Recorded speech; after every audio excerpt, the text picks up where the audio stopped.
सभी बच्चों को गुड मॉर्निंग। बच्चों, आज हम कक्षा 12वीं फिजिक्स अध्याय 13 नाभिक स्टार्ट कर रहे हैं। छोटा सा अध्याय है, कुछ छोटी छोटी परिभाषाएं 1-2 नंबर में आपके इस चैप्टर में से पूछी जाती हैं। ज़्यादा कुछ इसमें है नहीं है ठीक है ना। तो जैसे कि अध्याय का नाम है नाभिक, तो इस अध्याय में से आपको सिर्फ नाभिक के बारे में जानकारी पूछी जाती है। छोटे छोटे प्रश्न आपको इसी अध्याय में से पूछे जाते हैं, ठीक है ना। तो जैसे आपको सबसे पहले मैं आपको थोड़ा सा बता दूं, नाभिक का संगठन। नाभिक का संगठन, इसका मतलब क्या है भैया? इसका मतलब है कि भाई नाभिक में आखिर पाया क्या जाता है, संगठन नाभिक में आखिर पाया क्या जाता है, ठीक है ना। नाभिक में आखिर पाया क्या जाता है, ठीक है ना। तो नाभिक में क्या होता है कि हम जानते हैं प्रत्येक पहले पहले हम थोड़ी सी नाभिक की परिभाषा यहाँ पर लिख देते हैं कि क्या होता है। तो क्या होता है नाभिक? नाभिक क्या होता है? तो हम जानते हैं प्रत्येक पदार्थ परमाणु से मिलकर बना होता है ना। प्रत्येक पदार्थ, जो आपको लिखना है पेपर में मैं वही लिख रहा हूँ। प्रत्येक पदार्थ परमाणु से मिलकर बना होता है। क्या ही सही है? हाँ, होता है। प्रत्येक पदार्थ किसके बना होता है? परमाणु से मिलकर बना होता है। तो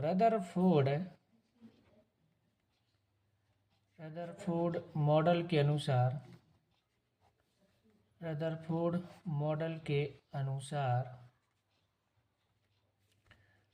परमाणु का समस्त धनावेश, ध्यान देना बच्चों, है ना, परमाणु का समस्त धनावेश व लगभग शब्द लगा देना यहाँ पर, लगभग समस्त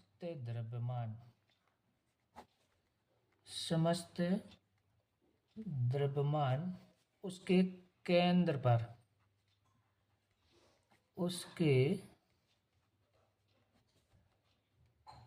पर, सूक्ष्म, उसके केंद्र पर, और कहाँ पर भाई? सूक्ष्म स्थान में केंद्रित होता है, ठीक है ना। इसे परमाणु का नाभिक कहते हैं। ये लो भैया, इसे परमाणु का क्या कहते हैं? नाभिक कहते हैं। लो भैया, ये हो गया, इसे परमाणु का नाभिक कहते हैं। तो बच्चों, ये हमारे पास किसकी परिभाषा हो गई है? नाभिक की परिभाषा। ध्यान रखना है ना, क्या आएगा? प्रत्येक पदार्थ परमाणु से मिलकर बना है। रदरफोर्ड मॉडल के अनुसार परमाणु का समस्त धनावेश तो पूरा ही बिल्कुल, लगभग समस्त द्रव्यमान उसके केंद्र में एक सूक्ष्म स्थान में केंद्रित होता है। इसे ही अपन क्या कहते हैं? नाभिक कहते हैं। क्लियर हो गया सभी को? क्लियर हो गया, ठीक है ना। अब आता है वो नाभिक के अंदर आखिर क्या होता है। ये तो होगा हमारा नाभिक की परिभाषा। तो नाभिक में आखिर जैसे मान लो का नाभिक का संगठन समझाइए, तो ये डेफिनेशन लिख दोगे, और अगर सिर्फ नाभिक की परिभाषा पूछी तो आप इसी डेफिनेशन को लिख दोगे। लेकिन अगर संगठन पूछा है तो 1-2 बातें और बतानी पड़ेंगी। तो क्या बताओगे आप? तो नाभिक में जो परमाणु होते हैं उनको अपन पता है क्या बोलते हैं? न्यूक्लियॉन बोलते हैं, न्यूक्लियॉन, ठीक है ना।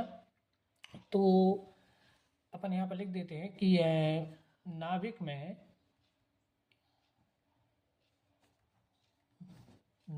में क्या पाया जाता है? प्रोटॉन तथा न्यूट्रॉन। प्रोटॉन तथा न्यूट्रॉन विद्यमान रहते हैं। भैया क्या होता है इसमें? ये 2 प्रकार के कण, इसमें कौन कौन रहता है? इसमें प्रोटॉन होता है, और क्या होता है? न्यूट्रॉन। और आधुनिक क्वांटम फिजिक्स जो है, आधुनिक मॉडर्न फिजिक्स, उसमें तो और भी कई प्रकार के नाभिकीय कणों के बारे में उल्लेख है। लेकिन हम जिस फिजिक्स को पढ़ रहे हैं, जहाँ तक हमारा है, तो हमें यहीं तक बताना होता है प्रोटॉन और न्यूट्रॉन के बारे में, ठीक है ना। तो ये नाभिक का एक संगठन हो गया कि नाभिक में क्या पाया जाता है, तो नाभिक में प्रोटॉन और न्यूट्रॉन विद्यमान होते हैं, पूरा द्रव्यमान होता है, धनावेश होता है। ठीक है ना, नाभिक की परिभाषा भी हुई। अब आपको सेपरेट पूछ लेते हैं कि बताइए न्यूक्लियन से आप क्या समझते हैं। न्यूक्लियन, देखो ये शब्द है छोटे छोटे। न्यूक्लियन क्या कहलाता है, आपको परिभाषा आ गई कि भैया न्यूक्लियन क्या कहलाता है। न्यूक्लियन की परिभाषा लिखिए 1 नंबर 2 नंबर में। ठीक है ना, तो नाभिक में उपस्थित है, आप तो बस हर एक चीज़ को, इस अध्याय में छोटी छोटी परिभाषाएं ही तो हैं।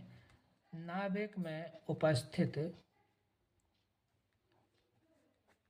नाभिक में उपस्थित प्रत्येक कण, प्रत्येक कण, जो भी कण उसमें पाए जाते हैं, प्रत्येक कण को न्यूक्लियन, प्रत्येक कण को क्या बोलते हैं, न्यूक्लियन कहते हैं। लो भैया ये आ गया, डेफिनेशन हो गई। ठीक है ना, नाभिक में उपस्थित प्रत्येक कण को क्या बोलते हैं, न्यूक्लियन कहते हैं, जो भी पाए जाते हैं। तो आप मुझे बताओ प्रोटॉन क्या है, न्यूक्लियन है। न्यूट्रॉन क्या है, न्यूक्लियन है। प्रोटॉन न्यूट्रॉन है तो पाए जाते हैं। ठीक है ना, तो प्रोटॉन भी क्या है, एक प्रकार का न्यूक्लियन है। न्यूट्रॉन भी क्या एक प्रकार का न्यूक्लियन है। तो याद करना इनको कि अगर आपको पूछा जाए कि न्यूक्लियन क्या है, तो नाभिक में उपस्थित प्रत्येक कण को न्यूक्लियन कहते हैं। प्रोटॉन और नाभिक क्या है, प्रोटॉन और न्यूट्रॉन क्या है, न्यूक्लियन कहलाते हैं। प्रोटॉन व न्यूट्रॉन आदि न्यूक्लियन है। आदि क्यों, और भी पाए जाते हैं मॉडर्न फिजिक्स में, तो आदि न्यूक्लियन है। ठीक है ना, ये हमारे पास इसके आ गया, तो न्यूक्लियन आ गया।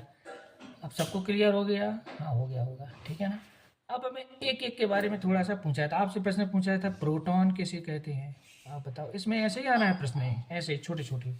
मैंने पूछ दिया प्रोटॉन किसे कहते हैं, बताओ इसकी खोज किसने की थी। तो ये जब छोटी छोटी बातें आपसे पूछी जाएंगी तो आप क्या लिखोगे, क्या लिखोगे बताओ। तो प्रोटॉन क्या है, पदार्थ का एक प्रकार से क्या है, मूल कण है। ठीक है ना, तो अपने लिख देंगे कि प्रोटॉन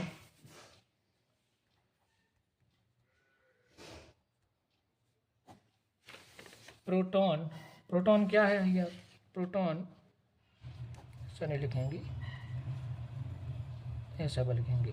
प्रोटॉन पदार्थ का एक मूल कण है। प्रोटॉन क्या है, पदार्थ का एक मूल कण है। ये आपको इसमें लिख दे रहा है ना, यह सभी पदार्थों के, यह सभी पदार्थों के नाभिक, कहाँ पर बच्चों, नाभिक में पाया जाता है। ये इसकी डेफिनेशन में आपको इतना लिखना है। ठीक है ना, और आप लिख सकते हो कि धनाभिषिक्त कण है ना, ये पाया जाता है, यह एक धनाभिषिक्त कण है, धनाभिषिक्त कण है। ठीक है ना, इतना तो आपको लिखना है। फिर मैं और बता रहा हूँ क्या है। प्रोटॉन पदार्थ का एक मूल कण है, यह सभी पदार्थों के नाभिक में पाया जाता है। ठीक है ना, धनावेशित कण है। अब अपन क्या करते हैं, इसका संकेत भी बता देते हैं। ठीक है ना, तो प्रोटॉन का संकेत क्या होता है, प्रोटॉन का संकेत, आप थोड़ी सी एक्स्ट्रा जानकारी देंगे तो आपको नंबर अच्छे मिलेंगे। तो प्रोटॉन का संकेत अपन लिखते हैं वो 1p1 भी लिखते हैं या 1h1 भी लिखते हैं, ये इस टाइप से। ये प्रोटॉन का संकेत है। क्लियर हो गया सभी, हाँ हो गया होगा। प्रोटॉन का आवेश कितना होता है, इस पर आवेश, प्रोटॉन का आवेश, प्रत्येक प्रोटॉन पर उतना ही आवेश है, इलेक्ट्रॉन होता है, इस पर आवेश होता है प्लस 1.6 10⁻⁻19 कूलाम। ये इस पर इतना आवेश होता है। ठीक है ना, ये आपको ध्यान रखना है। और आपसे कोई पूछे इसका द्रव्यमान कितना होता है, द्रव्यमान, भाई इतनी चीजें अगर आपने बता दी तो मान लीजिए आपने उसके बारे में सब कुछ बता दिया। ठीक है ना, तो इसका द्रव्यमान होता है 1.67 इंटू 10⁻⁻27 kg अप्रॉक्स। ये अप्रोक्स क्यों कह रहा है, क्योंकि 1.6 726 और भी होता है।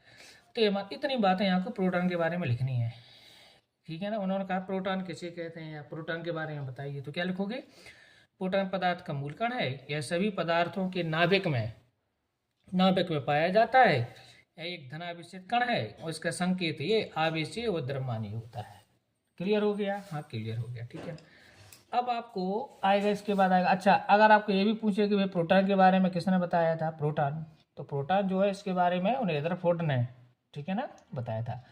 अच्छा अब आता है एक और ध्यान रखना कि प्रोटॉन की संख्या ही उस तत्व का परमाणु क्रमांक कहलाती है। ये बात थोड़ा सा इसमें नोट करके लिख देते हैं, ये बहुत इंपॉर्टेंट बात यहाँ पर है। क्या इंपॉर्टेंट बात है वो, कि किसी तत्व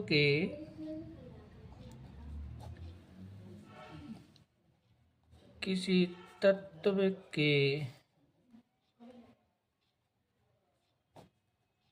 परमाणु के नाभिक में उपस्थित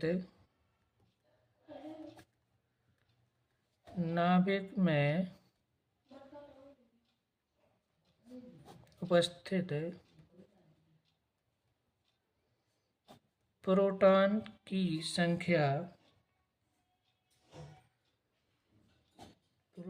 की संख्या उस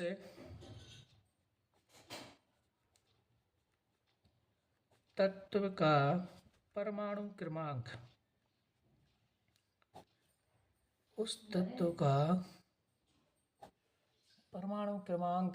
कहलाता है। ये ध्यान रखना आपको, है ना, ये बात ध्यान रखना है, ये बहुत इंपॉर्टेंट बात है, ये आपको परीक्षा में कई बार पूछी गई है, ठीक है ना। ये आपको परमाणु क्रमांक पूछे किसे कहते हैं, तो किसी तत्व के परमाणु उपस्थित नाभिकों की संख्या, प्रोटॉन की संख्या उसका परमाणु क्रमांक कहलाता है। ब्लैंक्स में भी पूछ सकते हैं, ट्रू फॉल्स में भी पूछ सकते हैं, आदि आदि कुछ भी। जैसे मान लीजिए मैंने कहा कि हाइड्रोजन का में एक प्रोटॉन है, इसका मतलब उसका परमाणु क्रमांक 1 है। या मान लीजिए नाइट्रोजन में 7, ठीक है ना, तो उसका परमाणु क्रमांक 7 का है, तो उसके नाभिक प्रोटॉन की संख्या भी कितनी होगी, 7 ही होगी, ठीक है ना, ये आता है। ये हुई प्रोटॉन के बारे में जानकारी। अब आते हैं न्यूट्रॉन पर। न्यूट्रॉन, अभी न्यूट्रॉन के बारे में हमारे लिए जानकारी लिखनी है। न्यूट्रॉन क्या है, अभी हमने किसके बारे में लिखा है, प्रोटॉन के बारे में, ठीक है ना। अब हम किसके बारे में लिख रहे हैं, न्यूट्रॉन के बारे में। तो न्यूट्रॉन क्या है, ये भी क्या है, कोई एक मूल कण है, ठीक है ना, इसी प्रकार से लिखना है ना। तो न्यूट्रॉन भी क्या है, न्यूट्रॉन पदार्थ का एक मूल कण है। न्यूट्रॉन क्या पदार्थ का एक मूल कण है। अच्छा एक बात इसमें ध्यान रखना है, ये हाइड्रोजन को छोड़ करके, है ना, मतलब सभी पदार्थों के नाभिक में पाया जाता है। किसको छोड़ करके, हाइड्रोजन को छोड़ करके, थोड़ा सा ध्यान रखना है इसमें। यह है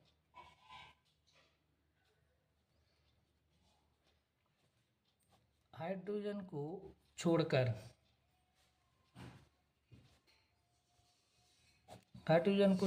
सभी पदार्थों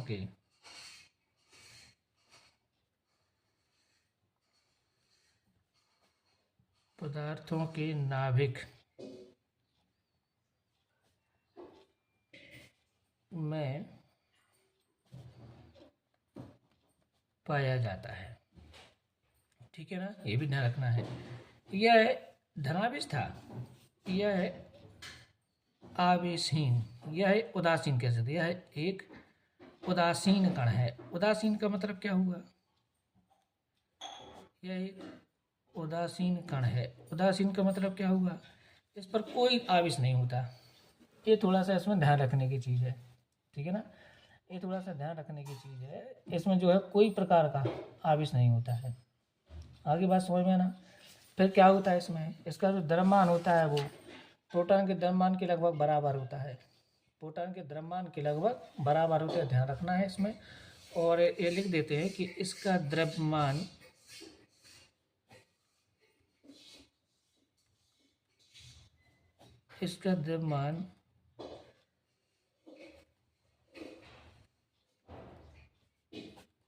प्रोटॉन के द्रव्यमान के लगभग बराबर होता है।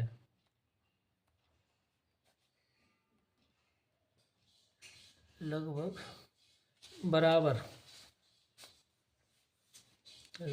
बराबर होता है। ठीक है ना, ये ध्यान रखना है। प्रोटॉन के द्रव्यमान के लगभग बराबर होता है। इसका संकेत अगर पूछा जाए इसका संकेत क्या होता है? इसका संकेत होता है 0n1 होता है। ये थोड़ा सा ये भी अपन ध्यान रखेंगे। इसका संकेत ये होता है, ये इसका संकेत हो गया। ये जैसे नाभिक का संकेत हमारे पास आया था, ये था। ऐसे ही इसका क्या है, संकेत है। ये थोड़ा सा अपन को ये भी इसके बारे इसकी खोज और लिख देते हैं कि इसकी खोज जो है ये पूछी गई है कई बार, तो मैं लिख देता हूँ नोट में, लिख देता हूँ नोट। इसकी खोज किसने की थी बताओ? चैडविक।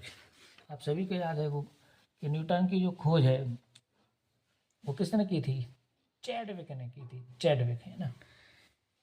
इसकी खोज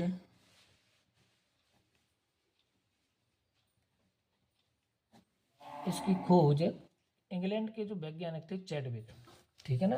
और कब हुई थी ये भी थोड़ा सा ध्यान रखने की है ना, 1932 में इसकी खोज। 1932 में चैडविक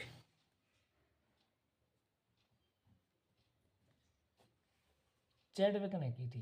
ये आपको ध्यान रखिएगा, है ना।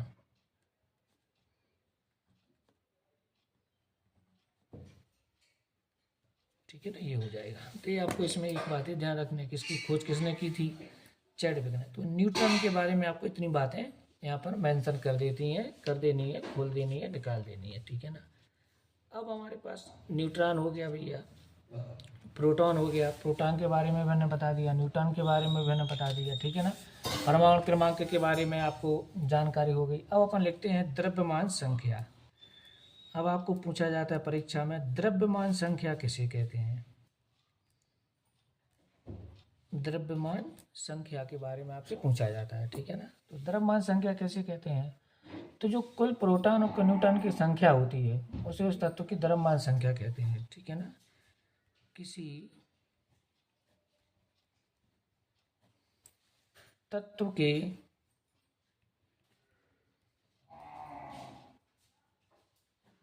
परमाणु के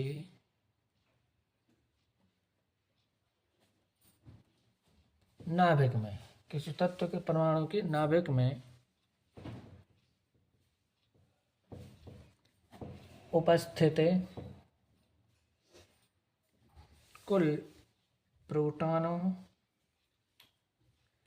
और वह गलत हो जाता है, कुल प्रोटॉनों तथा न्यूट्रॉनों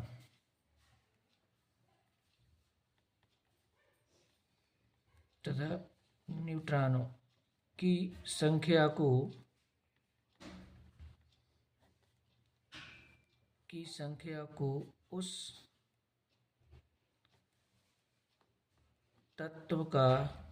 उस तत्व की द्रव्यमान संख्या कहते हैं। उस तत्व की क्या कहते हैं? द्रव्यमान संख्या कहते हैं। ठीक है। किसी तत्व के नाभिक में उपस्थित कुल प्रोटॉनों तथा न्यूट्रॉनों की संख्या को उस तत्व की क्या कहते हैं? द्रव्यमान संख्या कहते हैं। ठीक है ना। तो इसे अपन ए से, जनरली इसे कैपिटल ए से दर्शाते हैं। और ध्यान देना, अब मैं ए क्या लिख रहा हूँ, ए बराबर होता है, याद रखना, जेड। ये कहलाता है तत्व का परमाणु क्रमांक क्या? प्रोटॉन की संख्या, और प्लस एन। ये आपको दो चीज़ें, एन है यहाँ पर न्यूट्रॉन की संख्या और जेड है यहाँ पर, जेड क्या है? प्रोटॉन की संख्या। तो दोनों का जो सम है, टोटल है, वो द्रव्यमान संख्या कहलाता है। तो ये आपको क्लियर हो जाएगा ना? क्लियर हो जाएगा, द्रव्यमान संख्या ये होती है। ठीक है ना। तो अब आपको जैसे मान लीजिए कभी कभी वो पूछ लेते हैं छोटी छोटी सी बातें, एक आध उन्होंने दे दिया आपको कि भाई इसकी द्रव्यमान संख्या इतनी है, इसमें से ये निकालिए, इसमें से ये निकालिए। इस टाइप का एक आध उदाहरण या एक आध प्रश्न है आपको वहाँ पर पूछ लेते हैं। ठीक है ना। जैसे मान लीजिए एक तत्व लिखा हुआ है, एक उदाहरण के द्वारा हम इस बात को क्लैरिफाई करते हैं, एक उदाहरण के द्वारा। ठीक ठीक है ना, पिक्चर पूरी आ रही है।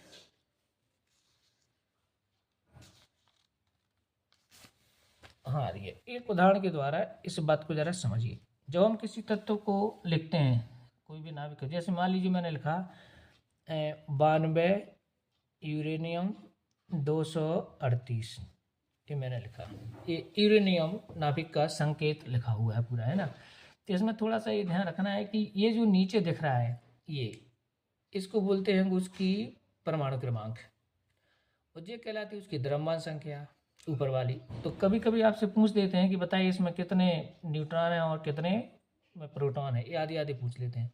तो जैसे ये 92 यूरेनियम 238, किसी भी तत्व का संकेत हम इसी टाइप से शो करते हैं। तो इसमें ये ध्यान रखना है कि इस तरह में नीचे क्यों लिखा होता है, इसको बोलते हैं परमाणु क्रमांक या प्रोटॉन संख्या भी यही है, और ऊपर जो लिखा रहता है वो कहलाता है द्रव्यमान संख्या, ठीक है ना। तो उदाहरण मतलब ये अपने पास है ना, यूरेनियम नाभिक,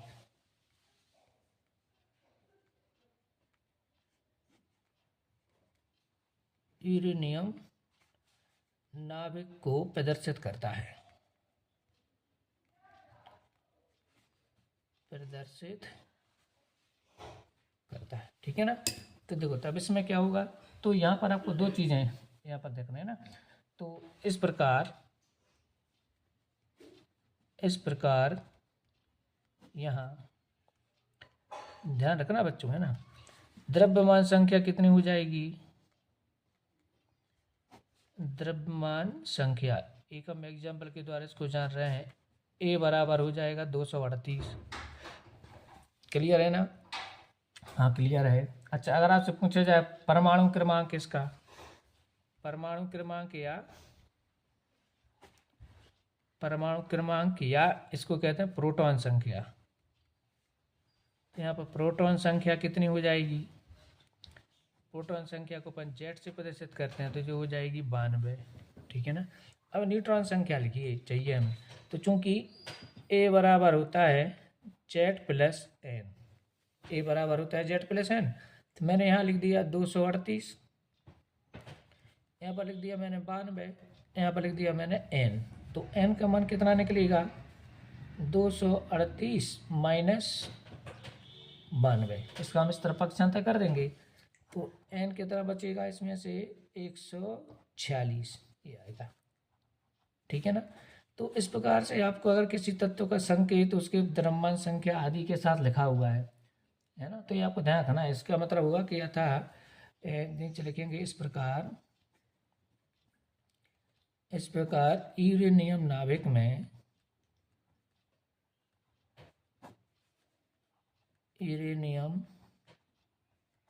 नाभिक में 146 न्यूट्रॉन होते हैं, 146 न्यूट्रॉन होते हैं। तो कितने आसानी से आप इसको निकाल पाए। तो अगर ये कोई आपसे पूछा जाता है ये कोई तत्व के संकेत के आधार पर, तो आपको ये बताना आना चाहिए, ठीक है ना। तो आप यहाँ पर भी इस चीज़ को समझ गए कि ये क्या कहलाती है, ठीक है ना। अब हमारे पास आगे हमारे लिए पढ़ना है जो द्रव्यमान संख्या हो गई है ना, यहाँ तक तो आप समझ गए होंगे। अब अपन को जैसे मान लीजिए किसी तत्व के दो न्यूट्रॉन के कणों के बारे में हमने पढ़ा है, तो हमसे क्या होता है कि न्यूट्रॉन अकेला नहीं पूछा जाता है, आपसे न्यूट्रॉन के गुण भी पूछे जाते हैं कभी कभी, है ना। न्यूट्रॉन की और दूसरी चीज़ों के बारे में पूछा जाता है, तो थोड़ा सा उसके बारे में अपन और जान लें, क्योंकि न्यूट्रॉन के बारे में आपको यहीं जानने को मिलेगा और किसी चैप्टर में कहीं मिलना नहीं है। न्यूट्रॉन के गुण, अब न्यूट्रॉन के गुण के बारे में लिख लेते हैं। अब आपको मान लो परीक्षा में आ गया कि इसके जो है कुछ गुण लिखिए, 1 2 3 तो कम से कम आप लिख पाएँ, ठीक है ना। तो सबसे पहला गुण जो आपने पढ़ा है कि न्यूट्रॉन क्या है, यह है आवेशहीन कण है। पहला तो गुण क्या है इसका, यह है आवेशहीन कण है, आवेशहीन कण है। आवेशहीन का मतलब ना तो इस पर पॉजिटिव चार्ज होता है ना ही नेगेटिव चार्ज होता है, अतः इस पर, तो यहाँ पर एक बात और आपको जोड़ रहा है, अतः इस पर विद्युत क्षेत्र व चुंबकीय क्षेत्र का प्रभाव नहीं पड़ता, विद्युत क्षेत्र व चुंबकीय क्षेत्र का प्रभाव नहीं पड़ता। अगर आप इसको चुंबकीय क्षेत्र विद्युत क्षेत्र में से गुजारें का प्रभाव नहीं, तो ये कोई विचलित नहीं होता बिल्कुल भी, ये सीधा चला जाता है यार। तो ना तो इस पर विद्युत क्षेत्र में कोई बल लगता है, ना इस पर चुंबकीय क्षेत्र में कोई बल लगता है, ठीक है ना। दूसरी चीज इसके बारे में आपको ध्यान रखना है कि इसका द्रव्यमान प्रोटॉन के द्रव्यमान से बस थोड़ा सा अधिक होता है, इसलिए लगभग बराबर लिखा था। लगभग इसका द्रव्यमान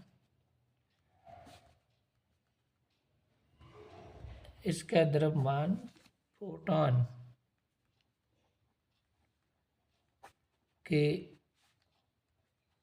द्रव्यमान से थोड़ा अधिक होता है। थोड़ा मतलब नेग्लिजिबल होता है, वो थोड़ा अधिक होता है, ठीक है ना। ये आपको इसके बारे में थोड़ा सा ध्यान रखना है, कितना अधिक होता है। तो जैसे हम इसका मात्रक होता है एटॉमिक मास यूनिट, परमाणु द्रव्यमान संख्या, जो AMU अपन लिखते हैं, AMU जिसको सिर्फ यू भी लिख देते हैं। तो प्रोटॉन का द्रव्यमान जो होता है वो होता है 1.00200727। जैसे कि मान लीजिए ये इस टाइप से समझ लीजिए, मैं आपको जानकारी के लिए बता रहा हूँ कि जो प्रोटॉन होता है, प्रोटॉन का जो द्रव्यमान है वो होता है 1.00727 यू, या मतलब माइक्रोन ले लें, ठीक है ना। ये हो गया परमाणु द्रव्यमान मात्रक। तो इसको अपन AMU को सिर्फ यू लिख देते हैं, ठीक है ना, यू लेते हैं, इतना होता है यू। तो ये तो प्रोटॉन। तो जो न्यूट्रॉन होता है ना, न्यूट्रॉन का पता है कितना होता है, 1.00866 इतना होता है इनर। तो अब कितना माइनस अंतर है, आप देख पा रहे हैं यहाँ पर 727 है, यहाँ पर 866 है, तो बहुत माइक्रो, ठीक है ना। यू को जो है यहाँ पर, यू किस चीज़ को शो कर रहा है, यू कर रहा है यहाँ पर एटॉमिक मास यूनिट, परमाणु द्रव्यमान मात्रक। AMU को शॉर्ट में यू लिख देते हैं, AMU को अपन शॉर्ट में क्या लिख देते हैं, यू लिख देते हैं AMU को। तो यू यहाँ पर किस चीज़ को शो कर रहा है, यू मीन्स यहाँ पर क्या है, यू मीन्स AMU है, और AMU मतलब एटॉमिक मास यूनिट है ना, परमाणु द्रव्यमान संख्या।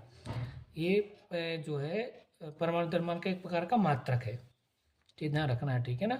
तो इसको ये इतना तो इतना माइनस इतना सा अंतर इसमें होता है, ठीक है। तो आपको ऐसे आंकड़े के लिए बता दिया, ठीक है ना। अगला करता है, ये गैसों का आयनीकरण नहीं करते, ये कण गैसों का आयनीकरण नहीं करते, आयनीकरण नहीं करते, ये नहीं करते गैसों का आयनीकरण, ठीक है ना। ये आपको एक ध्यान रखना है। एक और मात्रक, एक और अपने बस के बारे में जानकारी हो गई है ना। अच्छा, इनकी गतिज ऊर्जा बहुत अधिक होती है, तो इनकी विधन क्षमता भी बहुत अधिक होती है। तो ये पर लिख देते हैं, इनकी गतिज ऊर्जा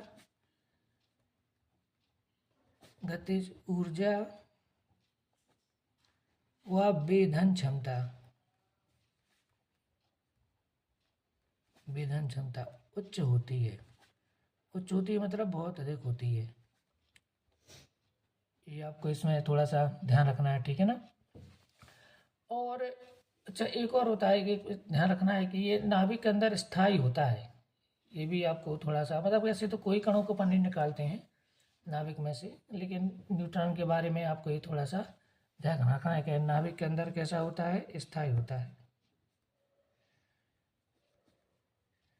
यह नाभिक के अंदर स्थायी होता है।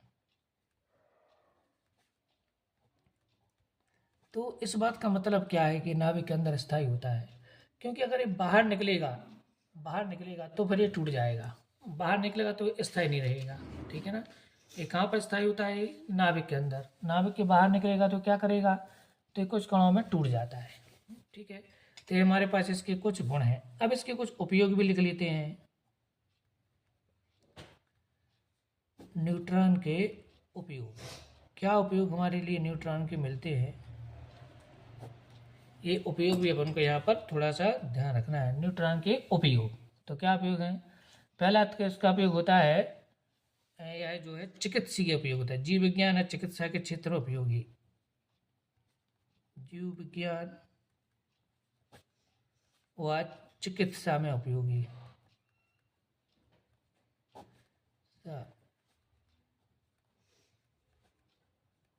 के क्षेत्र में उपयोगी है। बहुत सारा कैंसर का जो उपचार आदि उसमें इसका अपन उपयोग कर देते हैं, ठीक है ना, कैंसर के इलाज से लिए। तो यहाँ पर चिकित्सा का क्षेत्र मतलब हुआ कि ये कैंसर में के उपचार में उपयोगी होता है बहुत ज़्यादा, ठीक है ना। आप चाहो तो इसको अलग से भी मेंशन कर सकते हो कि इसका जो कैंसर के इलाज में लिख देते हैं यहाँ पर एक और, ताकि दो लिखने लगें। तो कैंसर के इलाज में उपयोगी। तो कैंसर के इलाज में क्या होता है, उपयोगी होता है, ठीक है ना। उसका उपयोग चिकित्सा के क्षेत्र वहीं पर किया जाता है। अच्छा, कृत्रिम रेडियोएक्टिवता में उपयोगी। कृत्रिम रेडियो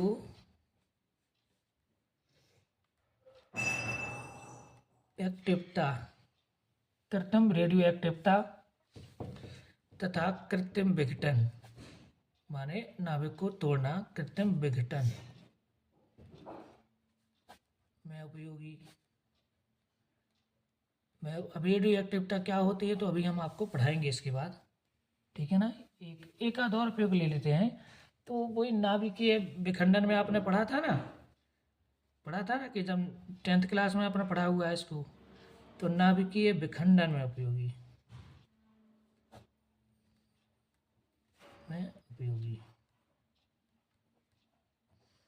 नाभिक की विखंडन आपने पढ़ी थी, श्रृंखला अभिक्रिया 10th क्लास में आपको पढ़ने में आती है। तो उसमें क्या करते हैं कि एक भारी नाभिक पर मंद गति के न्यूट्रॉन की बमबारी करते हैं, वो उसमें एब्जॉर्ब हो जाता है, अस्थायी नाभिक बनता है और फिर वो टूट जाता है, वो बहुत सारी ऊर्जा निकलती है।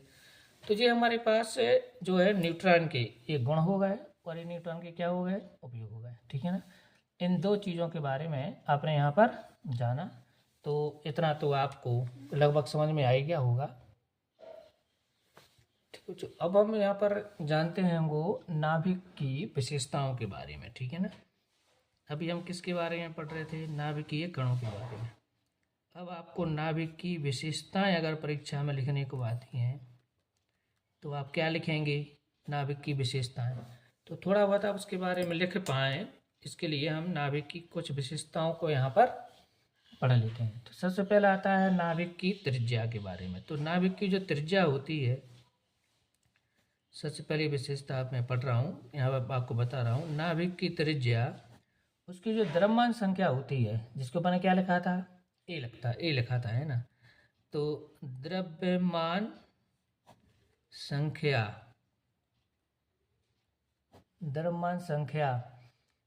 ए की 1/3 के अनुक्रमानुपाती होती है। ये आपको कैलकुलेशन के बाद जो रिजल्ट निकलता है सीधा उस पर बात कर रहे हैं, अनुक्रमानुपाती होती है। पहला क्या विशेषता पता चली हमें कि जो इसकी त्रिज्या होती है, नाभिक की त्रिज्या, वह द्रव्यमान संख्या की 1/3 के अनुक्रमानुपाती होती है। अर्थात अगर मैं यहाँ बात करूँ कि जो ए होता है वो द्रव्यमान संख्या, त्रिज्या लिखनी है आर जो होती है वो ए की 1/3 के अनुक्रमानुपाती होती है। तो यहाँ से अगर मैं लिख दूँ तो आर बराबर R0 इंटू e⁻1/3 ऐसा आ जाएगा, ठीक है ना। अब R0 एक नियतांक है, R0। तो R0 जो नियतांक, इसका मान जो है ना, R0 नियतांक है, इसका मान कितना होता है, इसका मान R0 जो इसका मान 1.2 इंटू 10⁻⁻⁵ 1.2 10⁻⁻⁵ मीटर होता है। ये आपको थोड़ा सा इसमें ध्यान रखना है, लो, ठीक है ना। तो क्या होती है इसकी जो त्रिज्या होती है वो कितनी होती है, R = R0 into 10⁻⁻⁻ R0 into e⁻1/3, ठीक है ना। ये आपको ध्यान रखना है। तो तो ये द्रव्यमान संख्या। अब इसके साथ आप किसी की भी निकाल सकते हो, ठीक है ना, द्रव्यमान संख्या।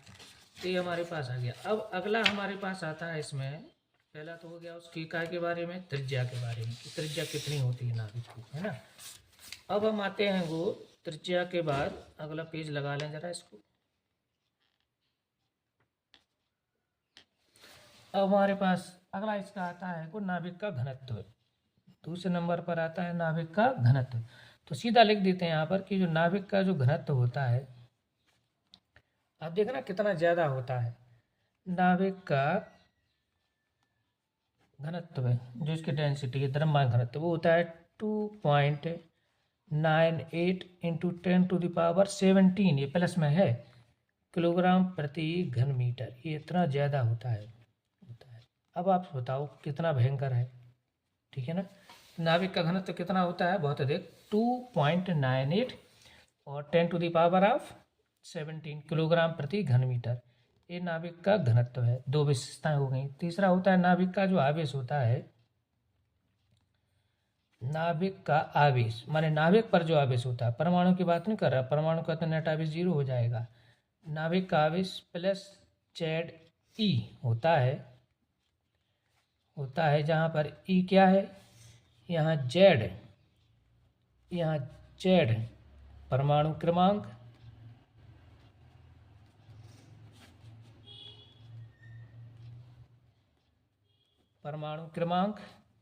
तथा ई इलेक्ट्रॉनिक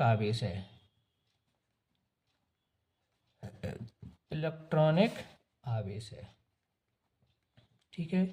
तो ये क्या है हमारे पास नाभिक का। अच्छा, एक और अपन छोटा सा विशेषता यहाँ पर लिख लेते हैं कि इसका जो समस्त द्रव्यमान होता है यानी परमाणु का लगभग 99.9% यानी 0.1% पर छोड़ दो, द्रव्यमान नाभिक में समाहित होता है। नाभिक में समाहित होता है। कितनी प्यारी विशेषता आपको यहाँ पर मिली, ठीक है ना। तभी तो अपन लगभग संपूर्ण लिख देते हैं, ठीक है, लगभग संपूर्ण लिख देते हैं। और एक लिख देते हैं अपन कि नाभिक में जो कण होते हैं, नाभिकीय कण है ना, वो प्रबल आकर्षण बल से बंधे होते हैं। नाभिकीय कण यानी कि न्यूक्लियन, नाभिकीय कण प्रबल आकर्षण बल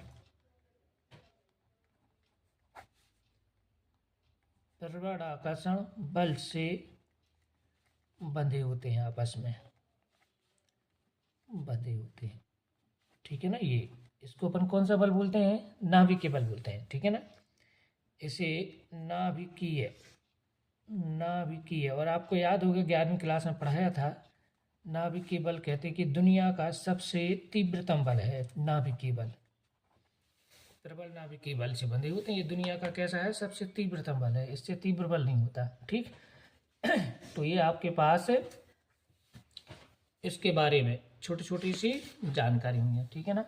अब अपन को कभी कभी ये पूछ लेते हैं, आता नहीं है हमारे पास, लेकिन कहते हैं नाभिकों का वर्गीकरण। तो नाभिक का वर्गीकरण 3 भागों में किया गया है। अब अपन पढ़ते हैं, अभी ये पढ़ी थी क्या, नाभिक की विशेषताएं। अब नाभिकों का वर्गीकरण, तो नाभिकों को भी 3 जो है भागों में वर्गीकृत किया गया है। नाभिकों का वर्गीकरण कैसा कैसा होता है, आप देखना, मैं बढ़ाऊंगा तो आपको याद आ जाएगा। सबसे पहले आता है समस्थानिक।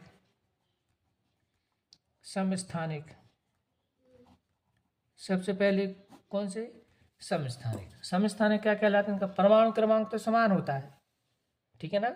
मतलब इनमें जो है प्रोटॉन की संख्या क्या होगी, सेंटर में एक सी होगी, ठीक है ना। तो एक ही तत्व के इसके परमाणु जिसके नाभिक में प्रोटॉन संख्या तथा प्रोटॉन संख्या कैसी होती है, समान होती है ना। एक ही तत्व के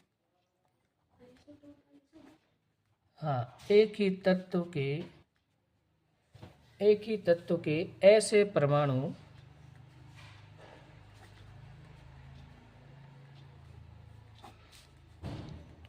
परमाणु जिनके नाभिक में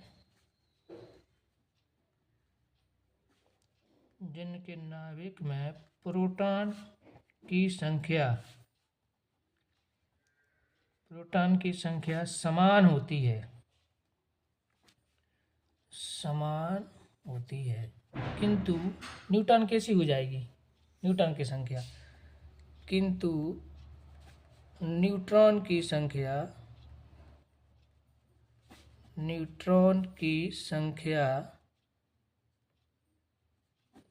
भिन्न भिन्न होती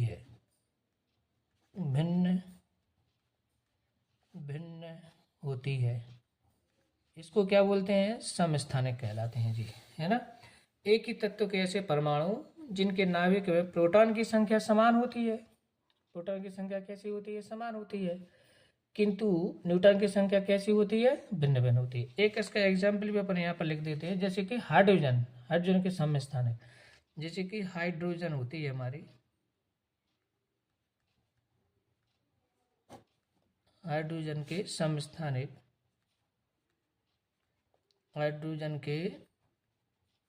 समस्थानिक, जैसे 3 होते हैं एक्चुअली इसके, है ना, इसके 3 समस्थानक होते हैं, 1H1, ठीक है ना, 1H2 और 1H3 होते हैं, ठीक है ना। ये आपको ध्यान रखना है। इसको बोलते हैं प्रोटियम, इसको बोलते हैं ड्यूटेरियम, इसको बोलते हैं ट्राइटियम। ये ड्यूटेरियम कहलाता है, ये ट्राइटियम कहलाता है, प्रोटियम कहलाता है। तो इस प्रकार हाइड्रोजन के 3 क्या हैं, वो समस्थानिक है। तो ये ध्यान रखना है इनका, जो परमाणु क्रमांक देखो सबका एक है ना, एक ही है ना, हाँ दिख रहा है आपके लिए, ठीक है ना। तो ये होते हैं हमारे पास। अब हमारे पास आता है दूसरा, हमारे पास आता है वो जैसे हो गया समस्थानिक। अब आते हैं समभारिक।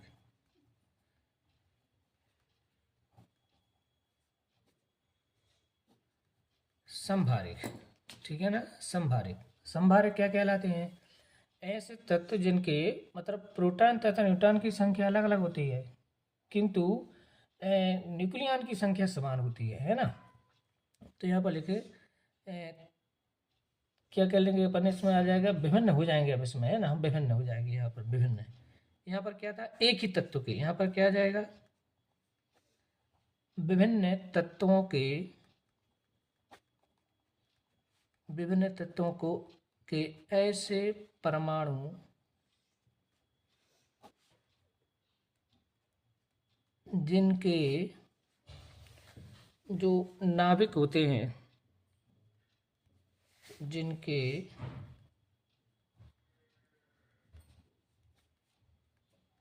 नाभिकों में प्रोटॉन तथा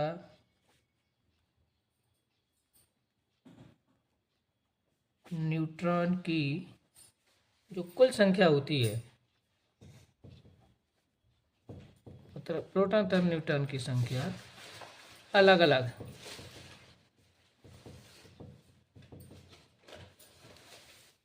अलग होती है।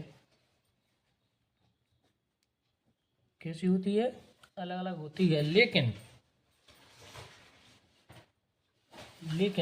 न्यूक्लियन की संख्या, न्यूक्लियन का मतलब क्या हुआ,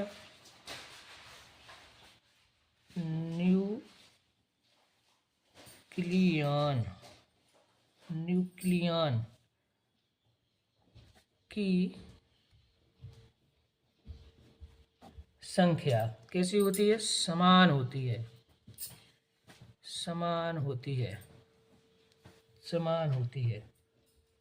ठीक है ना।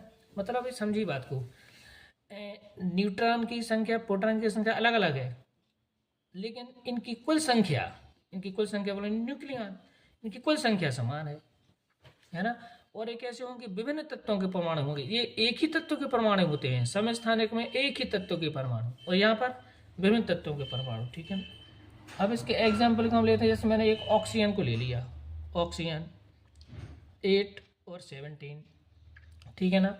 और मैंने एक फ्लोरीन ले लिया F, तो ये भी मान लो 9 और 17 है। अब जरा ध्यान से देखिए इनको, ये अलग अलग तत्वों का परमाणु है, ये ऑक्सीजन हो गया, ये फ्लोरीन हो गया, लेकिन आप देखिए जरा इनकी न्यूक्लियन की कुल संख्या देखो समान है, मतलब सेम। लेकिन यहाँ पर देखिए, यहाँ पर 8 प्रोटॉन है, प्रोटॉन की संख्या कितनी होगी 8, और 17 में से 8 घटाओ तो इसमें क्या आएगा 9। कितना आएगा, 17 में से 8 गएंगे 9, तो 9 इसमें क्या होंगे न्यूट्रॉन, 8 होंगे प्रोटॉन। लेकिन इसको देखो, इसमें 9 है वो क्या प्रोटॉन। अब 17 में से 9 घटाओ तो बचेंगे कितने 8। यहाँ पर कितने बचे थे 9, यहाँ पर कितने बचेंगे 8। तो इसमें 9 है वो प्रोटॉन, 8 है न्यूट्रॉन। इसमें 8 है प्रोटॉन, 9 है न्यूट्रॉन। तो लेकिन ये वाली संख्या टोटल संख्या समान आ रही है, तो इसको बोलेंगे समभारिक। ये कौन से कहलाते हैं हमारे, समभारिक कहलाते हैं, ठीक है ना। अब एक और तीसरे प्रकार के होते हैं, उनको बोलते हैं सम न्यूट्रॉनिक। तीसरे प्रकार जो नाभिक हैं वो क्या कहलाते हैं, सम न्यूट्रॉनिक। इस सम न्यूट्रॉनिक और आप जान लो, ठीक है ना, सम न्यूट्रॉनिक। तो इसमें क्या होता है, प्रोटॉन की संख्या मतलब ऐसे तत्वों के विभिन्न तत्वों के ऐसे परमाणु जिनके नाभिक में प्रोटॉन की संख्या अलग अलग होती है, लेकिन न्यूट्रॉन की संख्या समान होती है। सम माने समान, तो क्या बोलेंगे विभिन्न तत्वों के ऐसे परमाणु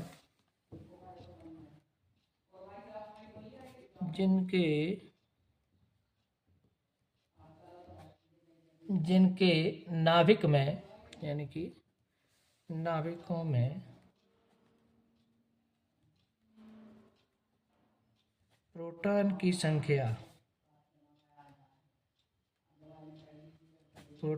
संख्या समान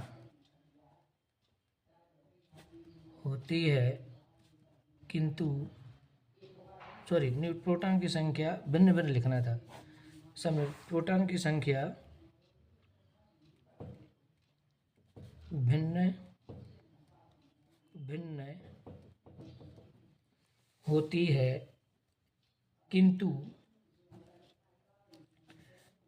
न्यूट्रॉन की संख्या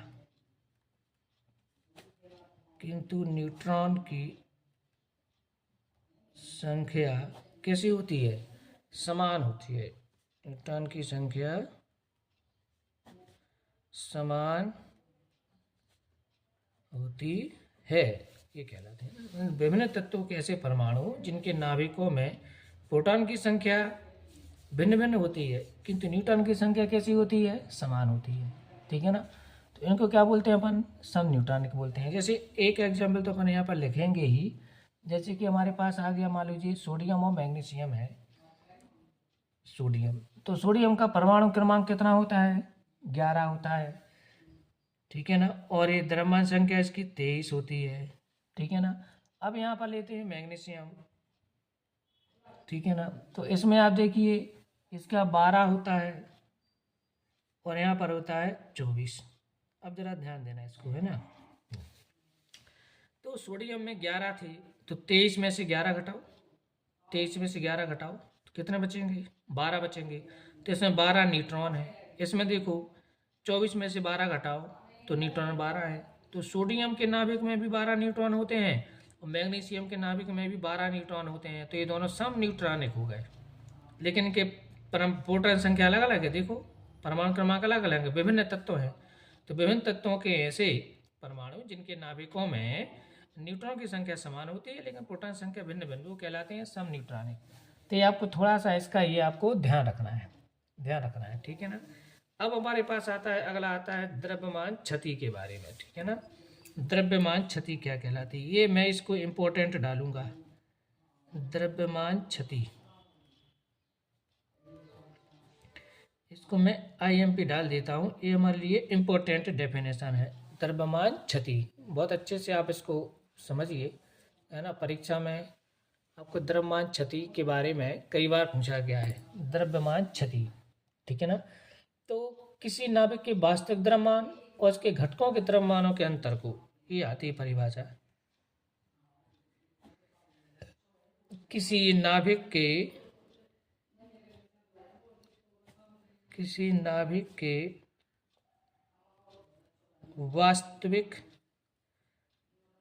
वास्तविक द्रव्यमान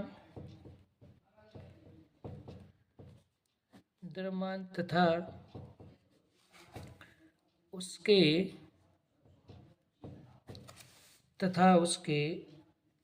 घटकों के द्रव्यमान, अलग अलग घटकों का पूरा टोटल निकालेंगे। घटकों के द्रव्यमान या द्रव्यमानों के अंतर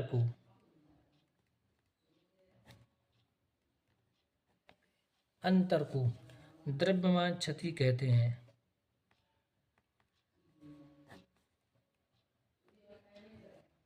द्रव्यमान क्षति कहते हैं, जी आ जाएगा। किसको कहते हैं द्रव्यमान क्षति? किसी नाभिक के वास्तविक द्रव्यमान तथा उसके घटकों के द्रव्यमानों के अंतर को आपने क्या कहते हैं? द्रव्यमान क्षति कहते हैं। बात समझ में आ गई ना? हाँ आ गई होगी, ठीक है ना। किस किस के अंतर को बोलते हैं? किस किस के अंतर को? अगर मैं इसको एक प्रकार से फार्मूले की फॉर्म में ले जाऊं तो देखिए क्या आ जाएगा, जरा ध्यान देना इस पर, है ना।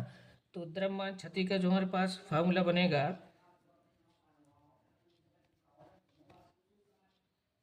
द्रव्यमान क्षति तो द्रव्यमान क्षति बराबर हमारे पास क्या आ जाएगा? ध्यान देना, मतलब पहले क्या लिखना है आपके लिए, मतलब उसका जो है घटकों का द्रव्यमान यहाँ पर निकाल देते हैं कि घटकों का कितना है, ठीक है ना। मतलब और घटकों का द्रव्यमान कैसे निकलेगा, बराबर अपने पास आएगा। देखो ध्यान रखना, यहाँ पर सूत्र क्या बन रहा है, इस पर सूत्र पर ध्यान देना। पहले जगह प्रोटॉन संख्या गुणित एक प्रोटॉन का द्रव्यमान, प्रोटॉन संख्या गुणित एक प्रोटॉन का द्रव्यमान,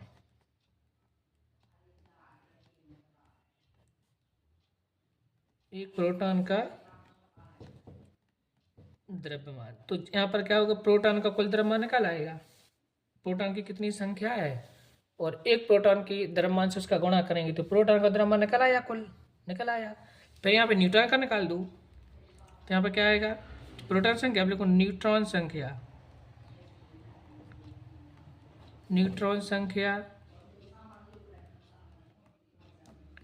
गुणित एक न्यूट्रॉन का द्रव्यमान। एक यहाँ पर लिख देते हैं, एक न्यूट्रॉन का द्रव्यमान। तो इससे क्या निकल आएगा, हमारा कुल न्यूट्रॉनों का द्रव्यमान निकल आया। इन दोनों को जोड़ दो, ब्रैकेट बंद कर दिया, इन दोनों को जोड़ दिया तो ये निकल आया हमारा घटकों का द्रव्यमान, ठीक है ना। प्रोटॉन संख्या गुणित एक प्रोटॉन का द्रव्यमान, न्यूट्रॉन संख्या गुणित एक न्यूट्रॉन का द्रव्यमान। अब ये टोटल निकल आया घटकों का द्रव्यमान। क्लियर हो गया ना। अब यहाँ पर माइनस लगा के लिख दो नाभिक का वास्तविक द्रव्यमान, नाभिक का वास्तव में उसका द्रव्यमान कितना निकलता है, तो वास्तविक द्रव्यमान कितना है, तो ये हो जाएगा। तो इनका अंतर कहलाता है द्रव्यमान क्षति। अब अगर मैं इसको फार्मूले में ले जाऊं, सभी लोग इसको अच्छी तरह से नोटिस कर लेना क्योंकि ये इंपॉर्टेंट है परीक्षा के लिए। अब अपन क्या करेंगे, इसको सूत्र संकेतों में ले चलते हैं, द्रव्यमान क्षति को संकेतों में ले चलते हैं, ठीक है ना। संकेत में कैसा आएगा, जरा यहाँ ध्यान दो। तो यहाँ पर आ जाएगा delta m equal to delta m, ये बन के द्रव्यमान क्षति इक्वल टू, तो आप याद करो सबसे पहले था द्रव्यमान संख्या, तो द्रव्यमान संख्या को अपन बोलते हैं जेड, और एक प्रोटॉन का द्रव्यमान तो वो हो जाएगा एम पी, प्लस न्यूटन की संख्या को क्या लिखते हैं एन, और एक न्यूटन के द्रव्यमान को एम एन लिख देते हैं, ये हो गया। और माइनस इसमें आ जाएगा इसका वास्तविक द्रव्यमान एम, ठीक है ना। तो हमारे पास सूत्र क्या बन गया डेल्टा एम का, तो डेल्टा एम का सूत्र बन गया, ध्यान देना, z m p plus n n m n bracket बंद माइनस कैपिटल एम, ये बन गया। तो ये द्रव्यमान क्षति का सूत्र है, ठीक है ना। ये द्रव्यमान क्षति का क्या है, सूत्र है। आपको निकालने को आता है कि द्रव्यमान क्षति का सूत्र बताइए। अब अगर मैं इसको निकालूं एन के लिए, तो एन इक्वल टू क्या होता है, ध्यान रखो, एन इक्वल टू होता है ए माइनस जेड, याद है आपको। तो इसी को मैं ऐसा लिख सकता हूँ, ठीक है ना। ये एन का मान होता है प्रोटॉन न्यूट्रॉन संख्या बराबर द्रव्यमान संख्या माइनस प्रोटॉन संख्या। तो इसी को हम ऐसा लिख सकते हैं, delta m equal to z m p plus n को लिख दो ए माइनस जेड, और यहाँ पर आ जाएगा एम एन ब्रैकेट बंद माइनस कैपिटल एम, ऐसा भी आ जाता है। ठीक है ना। तो अगर आपको न्यूट्रॉन संख्या सीधी पता है तो ऊपर का लगाएंगे, और न्यूट्रॉन संख्या सीधी पता नहीं है तो नीचे का लगा देंगे। ठीक, तो ये हमारे पास काय का सूत्र आ गया, द्रव्यमान क्षति का। ठीक है ना। तो यह द्रव्यमान क्षति का व्यंजक या द्रव्यमान क्षति का सूत्र है। सभी बच्चे ध्यान रखना, ये आपको परीक्षा में आता है। द्रव्यमान क्षति किसे कहते हैं, इसका व्यंजक निकालिए। तो ये व्यंजक निकालने का मतलब इतना ही निकालना है आपको। ठीक है ना। ते आ जाता है। तो यहाँ तक आपका द्रव्यमान क्षति तक निकल गया। ठीक है ना। अब हम पढ़ेंगे नाभिकीय बंधन ऊर्जा के बारे में। नाभिकीय बंधन ऊर्जा क्या कहलाती है। नाभिकीय बहुत छोटी छोटी परिभाषाएं यहाँ पर आपको पूछी जानी है। मैं तो चैप्टर को आज खत्म ही करने वाला हूँ। नाभिकीय बंधन ऊर्जा, नाभिकीय बंधन ऊर्जा क्या कहलाती है। ठीक है ना। तो वायु ऊर्जा मतलब नाभिकीय बंधन ऊर्जा वायु ऊर्जा है। ये इसकी डेफिनेशन हम यहाँ पर इसको नोट कर देते हैं। तो कैसे कि मान लीजिए पूरे न्यूक्लियन है। ठीक है ना। अब मुझे उसको अलग अलग करना है न्यूक्लियन को। न्यूक्लियन क्या कहलाता है, प्रोटॉन की संख्या और न्यूट्रॉन की संख्या दोनों को मिलाकर क्या बोलते हैं, न्यूक्लियन। अब न्यूक्लियन को मुझे अलग अलग करना है, इनको तोड़ना है। तो उसमें जो ऊर्जा लगेगी उसी को कहेंगे उसकी, क्या कहेंगे, उसकी बंधन ऊर्जा। ठीक है ना। तो यहाँ लिखेंगे बंधन, नाभिकीय बंधन ऊर्जा, सीधा सीधा करते हैं नाभिकीय, परीक्षा में आई तो ऐसे लिखना है आपको, नाभिकीय बंधन ऊर्जा वह ऊर्जा है जो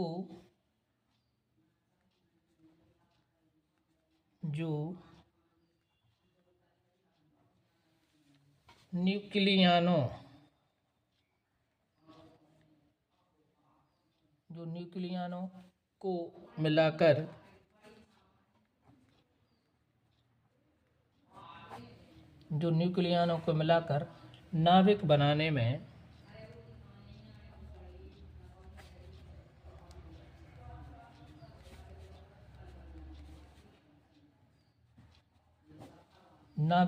में मुक्त होती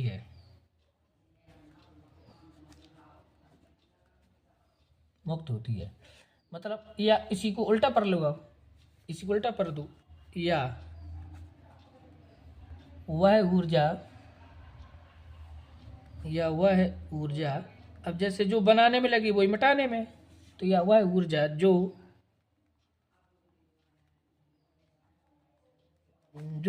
नाभिक के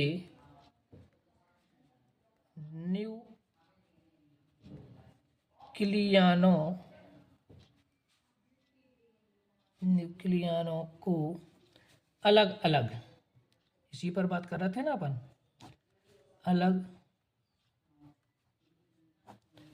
अलग करने के लिए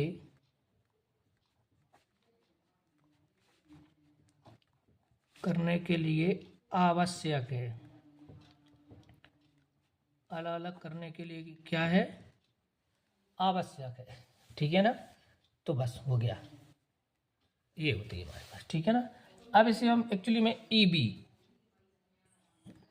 बॉन्डिंग एनर्जी से ईबी छोटा सा बी बना देंगे, से प्रदर्शित करते हैं। तो क्या हुई हमारे लिए परिभाषा, क्या हुई। ठीक है ना। नाभिक के बंधन ऊर्जा वह ऊर्जा है जो न्यूक्लियनों को मिलाकर नाभिक बनाने में मुक्त होती है, या वह ऊर्जा जो नाभिक से न्यूक्लियनों को अलग अलग करने में आवश्यक होती है, यानी लगती है, वो कहलाती है प्रति न्यूक्लियन बंधन ऊर्जा। ठीक है ना। अच्छा, ये आपको ध्यान रखना है, इसका सूत्र होता है जो वो डेल्टा एम सी होता है। मतलब इसका सूत्र होता है ईबी का, ये होता है डेल्टा एम गुणित सी स्क्वायर, ये होता है। तो डेल्टा एम, इसका सूत्र आपको ध्यान रखना है, नाभिक के बंधन ऊर्जा का सूत्र होता है ये।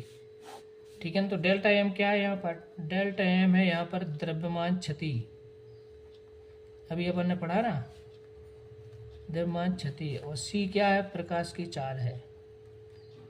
ये इसका सूत्र है। तो ये आपको थोड़ा सा ध्यान रखना है।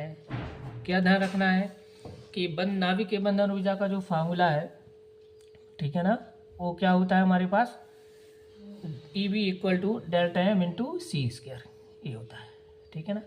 अब यहाँ पर कभी कभी मुझे प्रति न्यूक्लियन बंधन ऊर्जा क्या है, तो एक न्यूक्लियन को अलग करने के लिए औसत ऊर्जा एक को, अभी अपने सबको किया, अब अगर एक को करना है, एक को, तो वो कहलाएगी प्रति न्यूक्लियन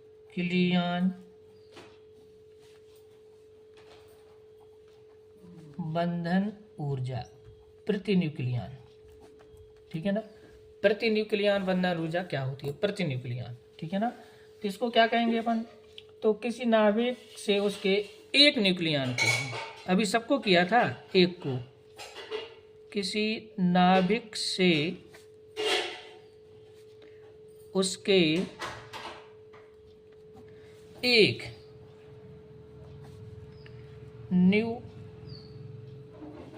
न्यूक्लियन को अलग करने के लिए, एक न्यूक्लियन को अलग करने के लिए आवश्यक ऊर्जा, अलग करने के लिए आवश्यक औसत ऊर्जा, औसत क्योंकि अलग अलग लगेगी, अलग अलग में, औसत ऊर्जा को अलग करने की आवश्यक औसत ऊर्जा को उसकी प्रति न्यूक्लियन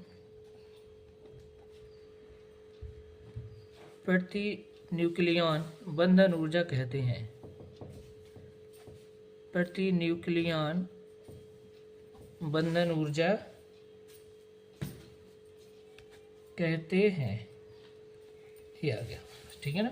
तो किसी नाभिक से उसके एक अकेले न्यूक्लियन को, जैसे चाहे एक प्रोटॉन या न्यूट्रॉन, किसी को अपना रख करते, ठीक है ना। अब इसकी जो सूत्र होता है, इसको अपन मान लीजिए जिसका सूत्र लिखें, ठीक है ना, प्रति न्यूक्लियन बंधन ऊर्जा का, प्रति न्यूक्लियन, है ना। तो प्रति न्यूक्लियन बंधन ऊर्जा का सूत्र होता है प्रति न्यूक्लियन बंधन ऊर्जा, इसका जो सूत्र होता है वो होता है, देखो, टोटल बंधन ऊर्जा लिख दो, है ना, और उसमें न्यूक्लियन से भाग दे दो, क्या पाया जाएगा, नाभिक की बंधन ऊर्जा बटे न्यूक्लियन संख्या, ठीक है ना। या न्यूक्लियन संख्या क्या दिया, उसी को अपन क्या कहते हैं, द्रव्यमान संख्या बटे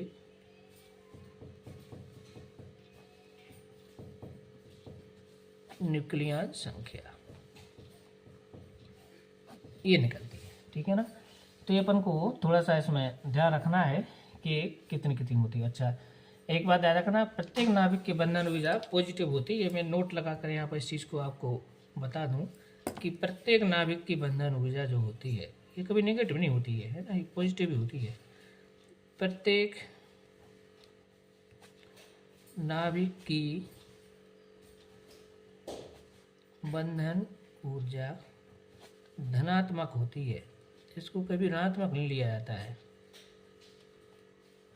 धनात्मक होती है। ये आपको थोड़ा सा यहाँ पर फोकस करना है इस बात पर कि हमेशा कैसी होती है, धनात्मक होती है। क्लियर हो गया, हाँ क्लियर हो गया। अब हम पढ़ रहे हैं वो थोड़ा सा नाभिकीय बल के बारे में, ठीक है ना। नाभिकीय बल क्या होता है, अभी आया था ना, प्रबल नाभिकीय बल से बंधे होते हैं। अब हम पढ़ रहे हैं वो नाभिकीय बल के बारे में। मैं आपको फिर से बता दूं, वीडियो भले लंबा हो रहा है कितना ही, लेकिन आज खत्म करना है चैप्टर को आज, इसलिए बस थोड़ा सा और रह गया, 10-15 मिनट का ही, ठीक है ना। तो ये होता है कि नाभिकीय बल वह बल है, नाभिकीय बल वह बल है जो न्यूक्लियन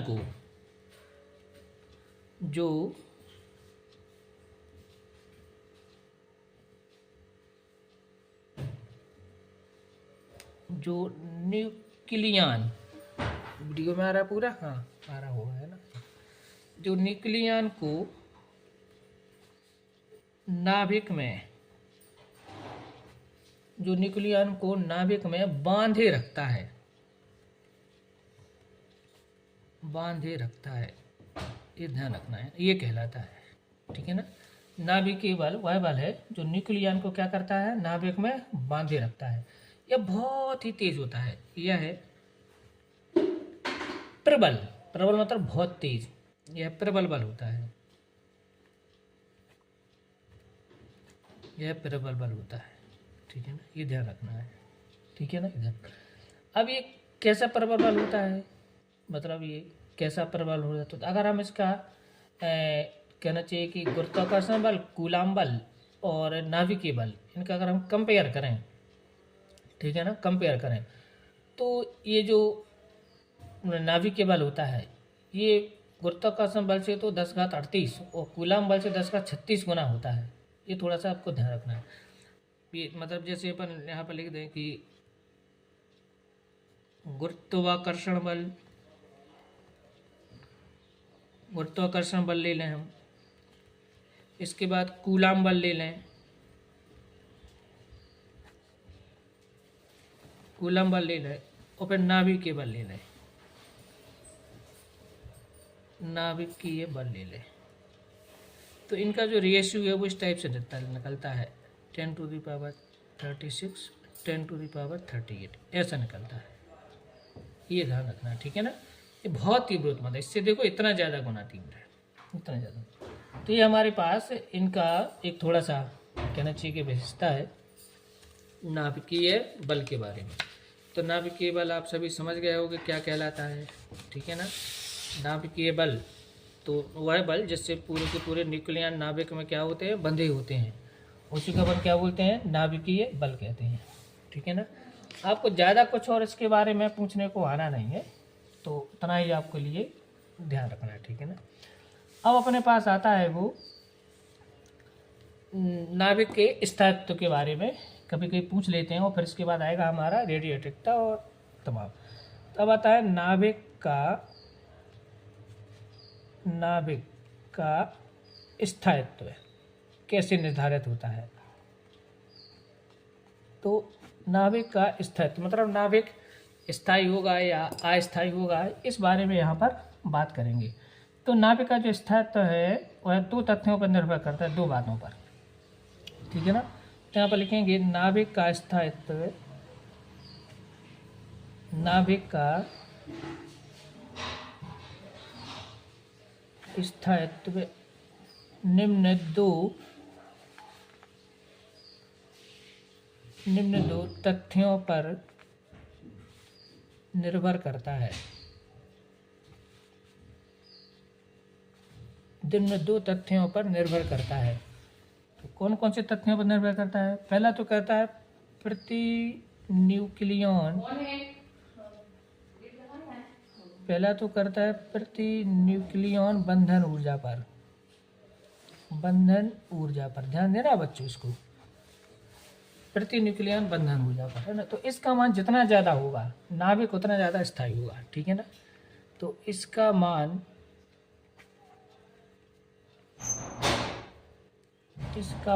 जो है जितना अधिक होगा, ठीक है, जितना अधिक हो जाएगा, मान लीजिए इसका मान अधिक होने पर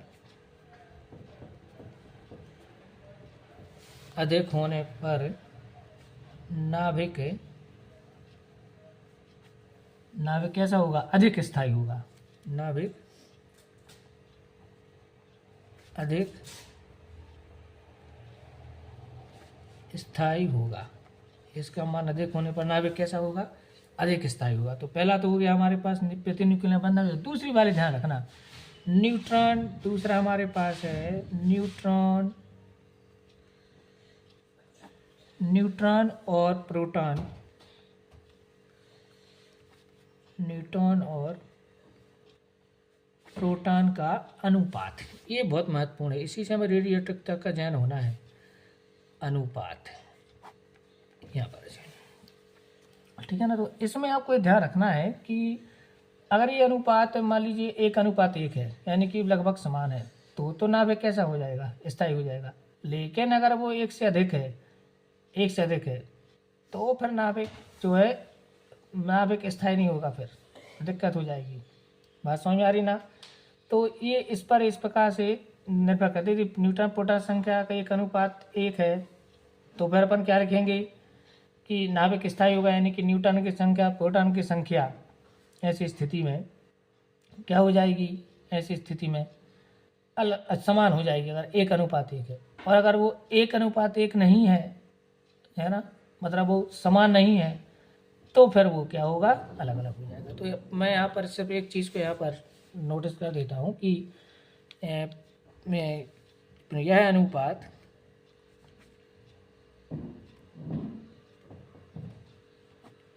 यह अनुपात 1:1 होने पर 1:1 होने पर यानी कि जो नाभिक कैसा होगा, नाभिक अधिक स्थायी होगा। नाभिक अधिक स्थायी होगा। कब होगा अधिक स्थायी, जब ये अनुपात 1:1 होगा। 1:1 का मतलब क्या हुआ कि न्यूट्रॉन की संख्या और प्रोटॉन की संख्या समान है, ठीक है ना, समान है। तो ये हमारे पास इसको ध्यान रखना। तो इस समय जो है वो कैसा होगा, अधिक स्थायी होगा। ये बस आपको, चूंकि हम स्थायित्व के बारे में पढ़ रहे हैं, तो हमने स्थायित्व का बता दिया कि स्थायित्व कब ज़्यादा होगा, ठीक है। अब हमारे पास आता है को रेडियो एक्टिवता किसे कहते हैं, रेडियो एक्टिवता।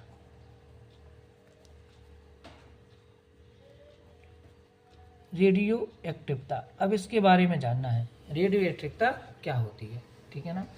आपने पढ़ा होगा भाई कि रेडियो एक्टिव पदार्थ होते हैं। तो एक्चुअली में ये बात है 1896 में हेनरी बेकेरेल की। ये घटना जो देखा था सबसे पहले किसने देखा था, सन 1896 में बेकेरेल, हेनरी बेकेरेल नामक एक वैज्ञानिक हुए, हेनरी बेकेरेल, ठीक है ना। इन्होंने इस चीज़ को, तो इन्होंने क्या बताया, इन्होंने देखा कि जो कुछ पदार्थ हैं जैसे कि यूरेनियम और उसके जो लवण हैं, इसमें इसको अदृश्य किरणें निकल रही हैं, अदृश्य किरणें निकल रही हैं इनमें से, ठीक है ना। तो और ये जो प्लेट निकल रही है, ये फोटोग्राफर प्लेट को क्या कर रही हैं, प्रभावित कर रही हैं। तो इन किरणों को उन्होंने नाम दिया था क्या, बेकेरेल किरणें।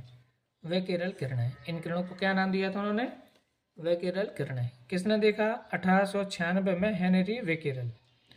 तो हेनरी बेकेरेल ने देखा कि यूरेनियम जो है और उसके जो लवण है, उसमें से कुछ अदृश्य किरणें निकल रही हैं जो फोटोग्राफिक प्लेट को क्या कर रही हैं, प्रभावित कर रही हैं। इन किरणों को नाम क्या दिया, बेकेरेल किरणें, बेकेरेल किरणें, ठीक है ना। तो जिन पदार्थों से बेकेरेल किरणें निकलती हैं उनको नाम दिया उन्होंने रेडियो एक्टिव पदार्थ। इस घटना को ही नाम दिया रेडियो एक्टिवता। रेडियो एक्टिवता माने किसी पदार्थ से स्वतः ही बेकेरेल किरण निकलने की जो घटना होती है। अब सीधा रेडिएटर पढ़ते हैं अपन, है ना। तो किसी पदार्थ से स्वतः मतलब अपने आप, स्वतः ही बेकेरेल किरणें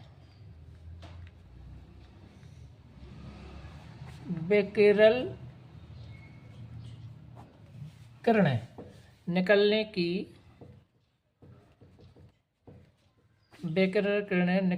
की घटना को रेडियो एक्टिवता कहते हैं। रेडियो एक्टिवता कहते हैं। ये लो परिभाषा बन गई भाई साहब, ठीक है ना। और ऐसे पदार्थों को क्या कहते हैं, ऐसे पदार्थों को रेडियो एक्टिव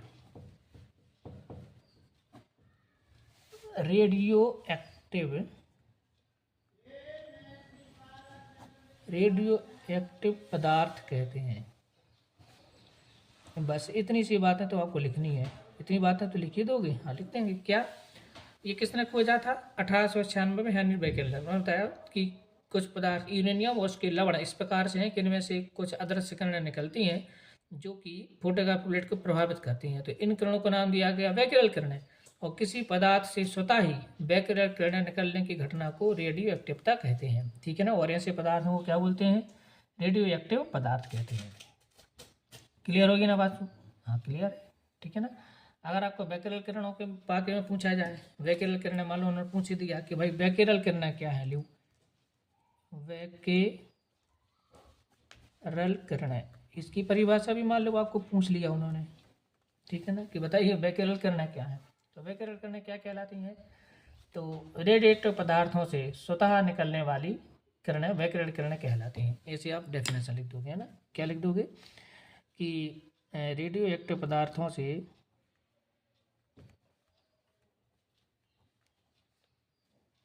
रेडियोएक्टिव पदार्थों से स्वतः निकलने वाली किरणों को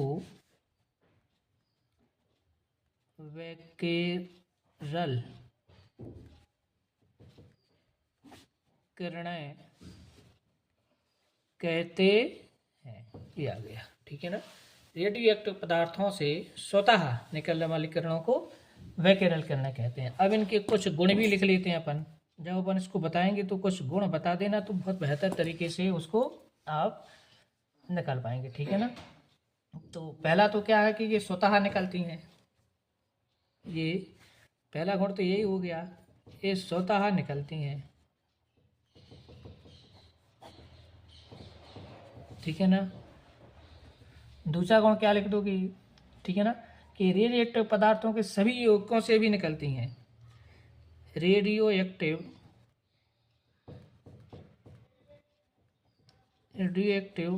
पदार्थों के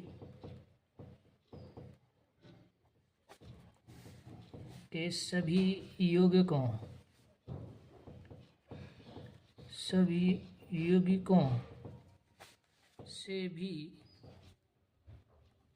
से भी निकलती हैं। तो भैया यौगिकों से भी निकलती हैं, सभी यौगिकों से भी निकलती हैं। ठीक है ना। अगला क्या हो जाएगा? ये क्या होता है? इन पर पदार्थों के ताप और भौतिक व रासायनिक अवस्थाओं का कोई प्रभाव नहीं पड़ता है ना। इन पर पदार्थ के ताप तथा अन्य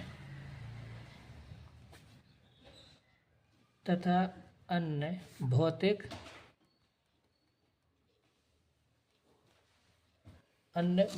व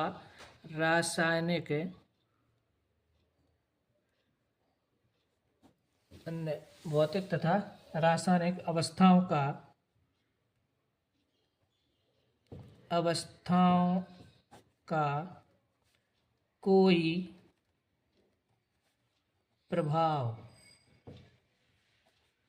कोई प्रभाव नहीं पड़ता। ठीक है ना। ठीक है। और लास्ट लिख देना ये कि ये किरणें जो होती हैं, ये किरणें यानी कि बैक्यूरेल किरणें, ये किरणें अल्फा कण कोमा बीटा कण व गामा कण या किरणों कह दो, किरणों से मिलकर बनी होती हैं। ठीक है। तो ये हमारे पास क्या हो गया? इनके गुण हो गए। तो बैक्यूरेल किरणें अगर आपको आ जाए या इनके गुण आदि लिखने को आ जाए तो ये आपको इतना इसमें ध्यान रखना है। ठीक है ना। अब हमारे पास इस चैप्टर में जो लास्ट है वो है नाभिकीय विखंडन और नाभिकीय संलयन के बारे में, केवल 2। तो नाभिकीय विखंडन और नाभिकीय संलयन